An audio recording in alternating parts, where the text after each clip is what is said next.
বিসমিল্লাহির রহমানির রহিম।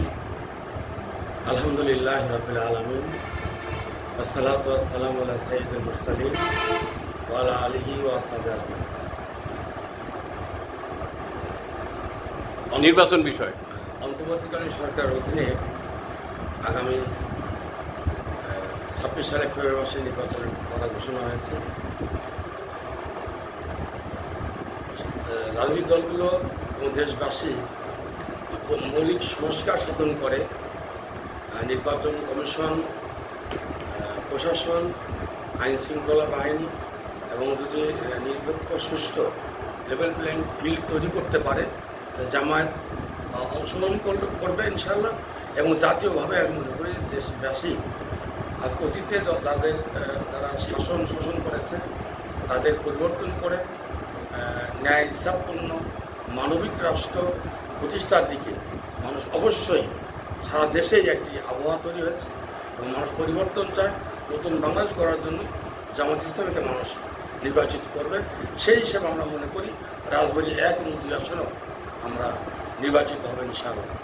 বেশক আমি আইনজীবী হিসাবে মানুষের খুবই স্বল্প মূল্যে আমি ফি নিয়ে আমি তাদের পেশায় তাদের আমি আইনি সেবা দিই এবং অনেক দরিদ্র লোককে আমি বিনামূল্যে সেবা দিই। এখনও অনেককেই 15-20 বছর যাবৎ আমি তাদের ফ্রি মামলা পরিচালনা করি, এমনও আছে।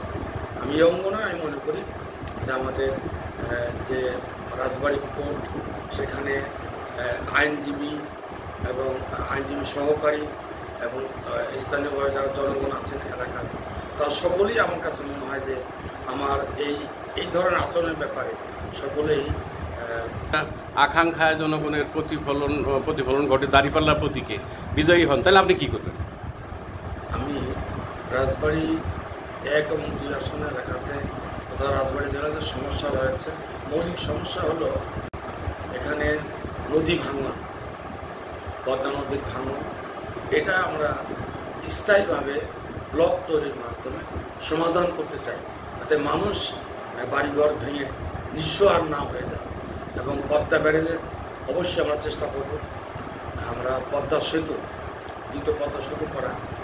এরপরে আমাদের ভালো একটি মেডিকেল কলেজ, আধুনিক চিকিৎসা যাতে মানুষ পায়। আমাদের বিশ্ববিদ্যালয়, একটি বিজ্ঞান প্রযুক্তি বিশ্ববিদ্যালয় সহ অন্যান্য শিক্ষা প্রতিষ্ঠান আমাদের এখানে গড়ে তুলব।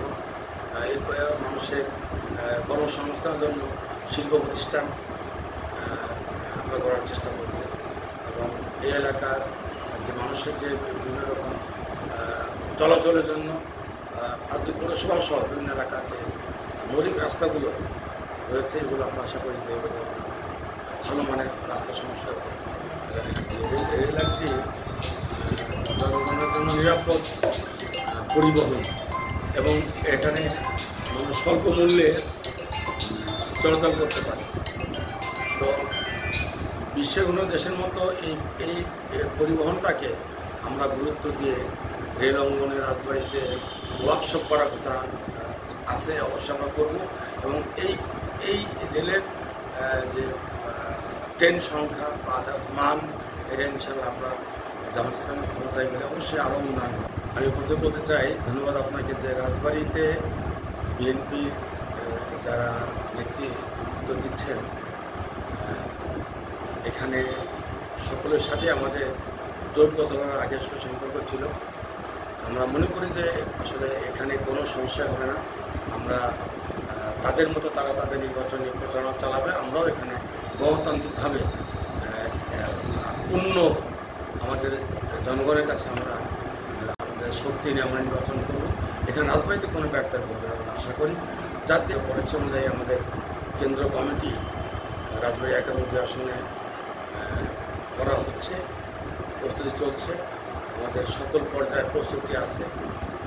আমরা মনে করি যে নির্বাচন কোনো ভোট কেন্দ্র থেকে ভোট কেউ জোর করে নিয়ে যাবে। আশা করি আমাদের প্রতিহত করবে জনগণ, আমাদের সাথে দলের লোকজনও থাকবে। আশা করি এই পরিবেশ তারা পাবেন। আমি মনে করি যে জাতীয়ভাবেই দেশবাসী জামাতকে এবার বেছে নিয়েছে। একটি ন্যায় ইনসাফপূর্ণ দুর্নীতিমুক্ত রাষ্ট্র কায়েমের জন্য অতীতে সবাই পরিচিত, এবং তারা অতীত চায়, আল্লাহর আইন সত্যকে শাসন চায়।